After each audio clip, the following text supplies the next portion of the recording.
여러분들이 놓치고 지나치시는 좋은 문학 작품들을 주어서 손에 쥐어드리는 문학 줍줍입니다. 오늘 여러분의 손에 쥐어드릴 작품은 마가렛 미첼의 바람과 함께 사라지다입니다. 마가렛 미첼은 1900년 미국 조지아주 애틀란타에서 태어납니다. 외할아버지인 존 스티븐스가 미국 남북전쟁 당시 남군의 육군 대위 출신이었던 탓에 마가렛 미첼은 자연스럽게 남부의 전통과 역사에 대해 많은 관심을 가지게 되었죠. 그녀는 어려서부터 셰익스피어와 찰스 디킨스의 작품들을 탐독하면서 문학에 눈뜨게 됩니다. 여학교에 다니던 10대에는 연극 대본을 쓰기도 하고 소설을 쓰기도 하는 등 문학적 재능을 드러내죠. 하지만 마가렛 미첼의 개인사는 썩 행복하지는 않았습니다. 18살 되던 해 약혼했던 남자는 제1차 세계대전에서 전사했고요. 나중에 결혼한 남편은 알코올 중독자인데다 폭력을 휘둘렀죠. 결국 그녀는 이혼을 하게 됩니다. 그 후 집필한 바람과 함께 사라지다는 마가렛 미첼에게 부와 명성을 한 번에 안겨준 작품입니다. 웬일인지 이 작품의 큰 성공 이후에 그녀는 더 이상 작품을 쓰지 않은 것으로 알려져 있죠. 작품 활동을 하지 않고 여러 사회 봉사 활동에 매진했다고 하는데 개인적으로는 참 아쉬운 부분입니다. 바람과 함께 사라지다는 마가렛 미첼의 대표작인데요. 1929년에 완성된 이후 7년 뒤인 1936년에 출판됐는데 마땅한 출판사를 찾지 못했기 때문이라고 합니다. 원래 이 작품의 제목을 주인공 스칼렛 오하라의 마지막 대사인 내일은 또 다른 내일이다로 하려고 했다는데 내일이란 단어가 제목에 들어간 소설이 많아서 특이한 이름으로 바꾼 것이 이 제목이라고 합니다. 미국 남북전쟁을 배경으로 하고 있는 이 작품은 출판과 동시에 선풍적인 인기를 끌었는데요. 작가에게 부와 명성을 안겨주었죠. 또한 1939년 동명의 영화로도 만들어지기도 했습니다. 개인적으로 이 작품은 제가 문학의 세계에 빠지도록 만들어준 소설이기도 해서 상당히 애정하는 작품이기도 합니다. 그럼 지금부터 바람과 함께 사라지다를 손에 쥐고 남북전쟁 당시 미국 조지아주로 떠나보겠습니다. 이 작품의 주요 등장인물들을 소개하겠습니다. 이 소설의 주인공은 스칼렛 오하라라는 여자입니다. 그녀의 아버지는 제럴드 오하라이고 어머니는 엘렌 오하라입니다. 오하라 가문은 조지아주 카운티의 타라라는 대농장에서 흑인 노예 100여 명을 거느리며 목화 농사를 하는 부호죠. 카운티에는 스칼렛 집안뿐 아니라 많은 농장주들이 있는데요. 스칼렛은 애슐리 윌크스란 남자를 사랑하게 됩니다. 하지만 그는 멜라니 해밀턴이란 여자와 결혼하게 되죠. 스칼렛은 평생 3명의 남자와 결혼하게 되는데요. 맨 처음 멜라니의 오빠인 찰스 해밀턴과 결혼하는데 이 사람이 스칼렛의 첫 번째 남편이 됩니다. 이후 스칼렛은 프랭크 케네디라는 남자와 두 번째 결혼을 하고 그 이후에 그녀를 끝없이 사랑해온 레트 버틀러와 세 번째 결혼을 하게 되죠. 그녀의 세 번째 남편이 된 버틀러가 이 작품의 남자 주인공인데요. 이들이 이 작품의 주요 등장인물들입니다. 그럼 이 작품의 주요 줄거리를 소개하겠습니다. 16살의 매력적인 아가씨인 스칼렛 오하라는 카운티의 묻 남성들의 선망의 대상인데요. 그녀는 수많은 남자들 중 애슐리 윌크스를 마음속으로 짝사랑하고 있었습니다. 그녀는 애슐리에게 자신의 마음을 알리고 어떻게든 그를 자기 남자로 만들 계획을 세웁니다. 스칼렛은 애슐리의 집에서 벌어진 파티에서 자신의 마음을 그에게 고백해 사랑을 얻어내겠다는 생각을 하게 되죠. 매력적인 그녀는 남자들의 관심을 한 몸에 받지만 최후의 순간에 스칼렛은 아무도 없는 서재에 애슐리를 불러들여 자신의 마음을 고백하는데요.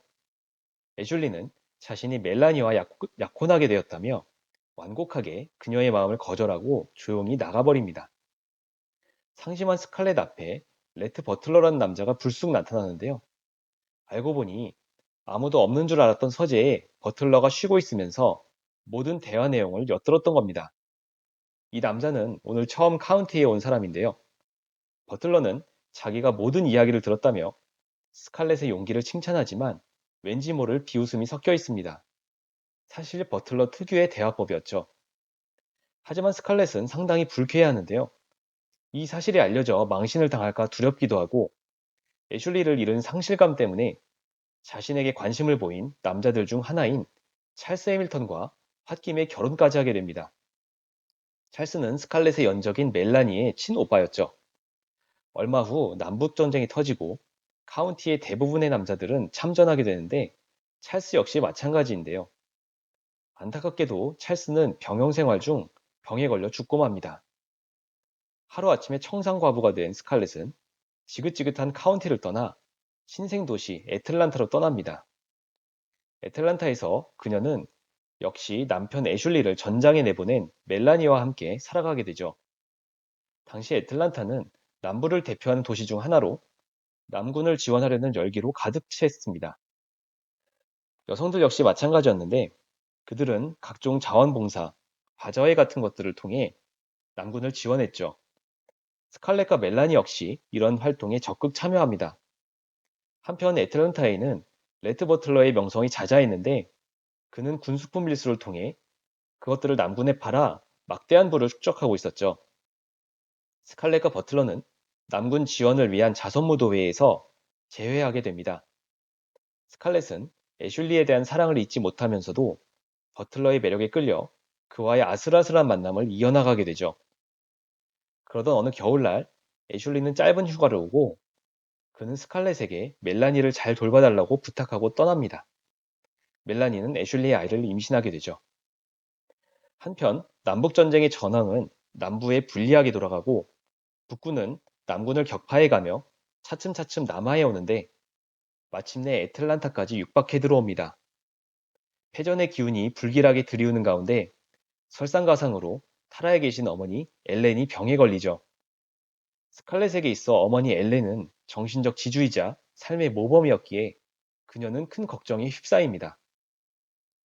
마침내 애틀란타에 대한 북군의 공격이 시작되고 스칼렛은 애슐리의 부탁을 지키기 위해 만삭이 된 멜라니를 데리고 애틀란타를 탈출하는데요. 버틀러가 그들의 탈출을 도와주지만 갑자기 자신은 입대해 싸워야겠다며 그들을 떠나버립니다. 갖은 고생 끝에 타라로 되돌아온 스칼렛은 전쟁으로 인해 쑥대밭이 되어버린 고향과 마주합니다. 어머니 엘렌은 끈에 사망했고 아버지 제럴드는 정신을 놓아버리고 말았죠. 그 많던 흑인 노예들도 다 도망치고 단 셋만 남았을 뿐입니다. 하루아침에 가장이 되어버린 스칼렛은 죽을 고생을 해가며 타라를 되살리기 위해 노력합니다. 마침내 전쟁은 남군의 패배로 끝나고 북군은 남부를 점령하는데요. 전쟁이 끝나자 애슐리는 아내 멜라니가 있는 타라로 와서 함께 살게 되죠. 스칼렛은 애슐리와 함께 살게 되어 기뻤지만 부양해야 할 식구가 늘어 걱정도 함께 늘어갑니다. 한편 북군은 남부 주민들을 상대로 가혹한 정책을 펴는데요. 스칼렛은 세금 낼 돈이 없어 농장을 빼앗길 위기에 처하자 엄청난 돈을 벌어 돌아왔다는 버틀러에게 돈을 빌리러 애틀란타로 향하게 됩니다. 하지만 버틀러는 스칼렛의 부탁을 거절하는데요. 그녀는 과거 카운티 사람 중 하나인 프랭크 케네디라는 노총각이 제법 재산을 모았다는 소문을 듣고 그를 유혹하여 두 번째 결혼을 하게 되죠. 계속된 가난과 고난으로 돈을 버는데 혈안이 된 스칼렛은 주위의 만류에도 불구하고 직접 제재소 사업에 뛰어들고 많은 건축 자재가 필요했던 애틀란타에서 성공을 거둡니다. 그녀는 애슐리에게 번듯한 직장을 주고 싶어 애슐리와 멜라니를 꼬드겨 애틀란타로 오게 한 후 애슐리에게 제재소의 운영을 맡기게 됩니다. 남편 프랭크는 스칼렛이 집안에 있기를 원하지만 스칼렛은 사업을 계속해 나갑니다. 그러던 어느 날 늦은 저녁에 스칼렛은 해방된 흑인들에게 성폭행을 당할 뻔한 위기를 넘기게 되는데요. 프랭크와 애슐리 등 애틀란타의 남부 남자들은 보복으로 흑인 거주지를 습격하는데 그 와중에 프랭크는 죽고 맙니다. 다시 혼자가 된 스칼렛에게 오랫동안 관심을 가지던 버틀러가 접근해오고 결국 두 사람은 결혼하게 됩니다. 버틀러와의 사이에서 본이라는 예쁜 딸까지 낳은 스칼렛이었지만 그때까지도 애슐리를 향한 그녀의 사랑은 변함이 없었죠. 그래서 스칼렛은 버틀러와의 잠자리마저 거부하고 맙니다. 그러던 어느 날 애슐리가 운영하는 제재소에서 스칼렛과 애슐리가 단 둘이 있는 것이 목격되어 애틀란타에 이상한 소문이 나게 됩니다. 멜라니는 두 사람에게 깊은 신뢰가 있었기 때문에 애틀란타 사회에 대한 자신의 영향력을 이용해 소문을 잠재우는 데 도움을 주지만 슐리를 향한 아내의 마음을 아는 버틀러는 달랐죠. 이 사건을 계기로 두 사람 사이는 결정적으로 틀어지고 맙니다. 불행한 결혼 생활을 이어가던 스칼렛과 버틀러는 너무나 큰 재앙을 맞이하게 되는데요. 딸인 보니가 말을 타다 낙마하여 죽고 만 것이죠. 자신의 모든 애정을 딸에게 쏟던 버틀러는 그 사건을 계기로 완전히 변해버리고 스칼렛과 버틀러는 결국 별거 생활을 하게 됩니다. 그러던 어느 날 멜라니가 죽음을 맞게 되는데 그녀의 죽음을 맞이한 스칼렛은 두 가지 사실을 깨닫습니다. 멜라니가 자신에게 얼마나 소중한 사람이었는지, 애슐리에 대한 자기의 사랑이 얼마나 허망한 것이었는지를 말이죠. 스칼렛은 자신이 진정 사랑해야 할 사람은 버틀러라는 사실을 깨닫고 그에게 달려가지만 차갑게 굳어버린 그의 마음은 쉽사리 풀리지 않습니다. 스칼렛은 어떻게든 그의 마음을 돌려야겠다고 생각하며 이 작품은 마무리됩니다.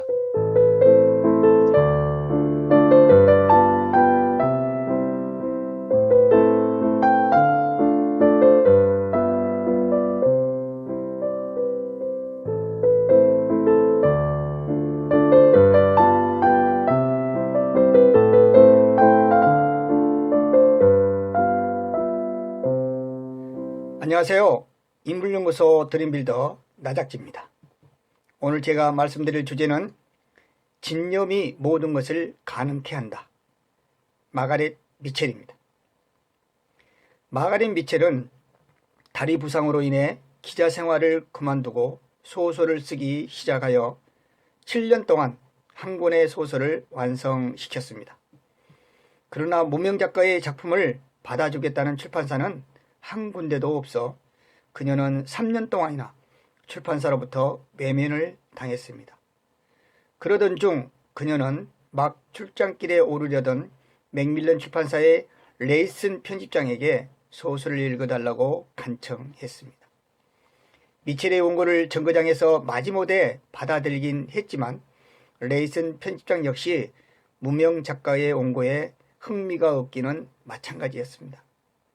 그런데 그는 출장 중에 미첼로부터 소설을 읽어달라는 간절한 내용의 전보를 3통이나 받았습니다.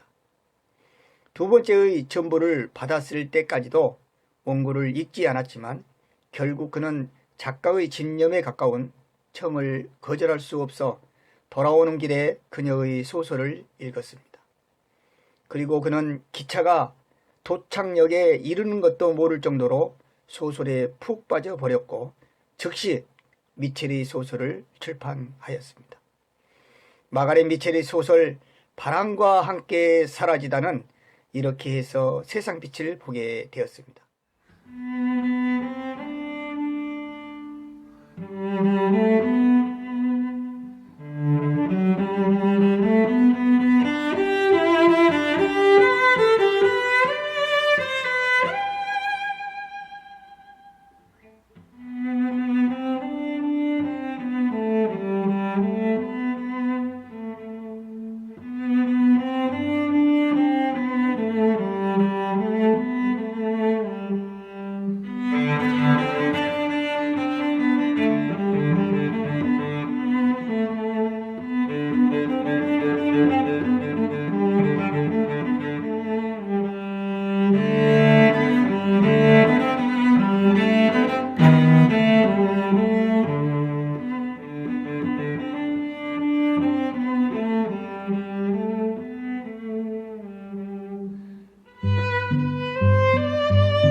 of the most widely read novels of the 1930s was Gone with the Wind. Who wrote this novel? Why was it so popular? Margaret Mitchell lived her entire life in Atlanta, Georgia.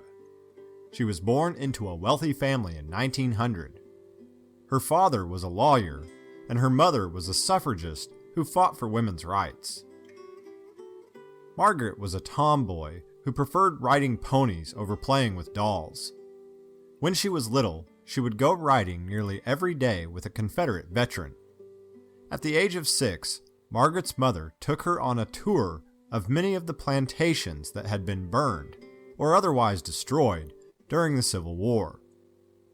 As a child, she also spent much time around uncles who were Civil War veterans and aunts who had lived through the conflict.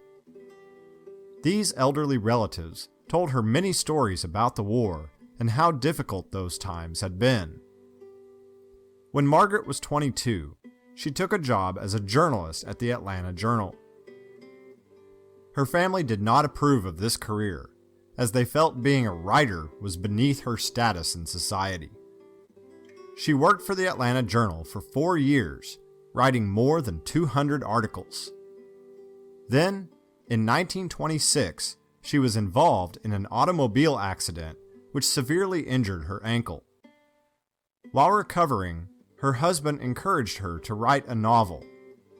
She continued to work on the manuscript for the next 10 years. Finally, in 1936, the novel was published. It was titled Gone with the Wind.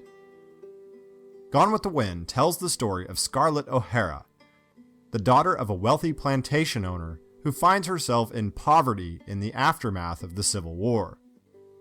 It's a coming-of-age story that details the struggles of Scarlett's life as she grows from adolescence into adulthood. The novel was immediately successful, becoming the best-selling book of both 1936 and 1937. People across America, especially women, were reading Gone with the Wind. It resonated with many who had experienced prosperity during the 1920s, but found themselves suffering in the midst of the Great Depression. In 1937, Mitchell received the Pulitzer Prize for fiction. 2 years later, the film version was released, starring Clark Gable and Vivien Leigh. The film was a smashing success, setting box office records that would stand for decades. The novel would eventually be translated into more than 70 languages. Foreign audiences appreciated the story for its themes of love, war, class conflict, racial strife, and generational conflict, which are universal to the human condition. To this day, the novel is still loved and cherished by millions of readers throughout the world. It is thought of as one of the greatest American novels ever written, and a book that helped influence and shape the nation.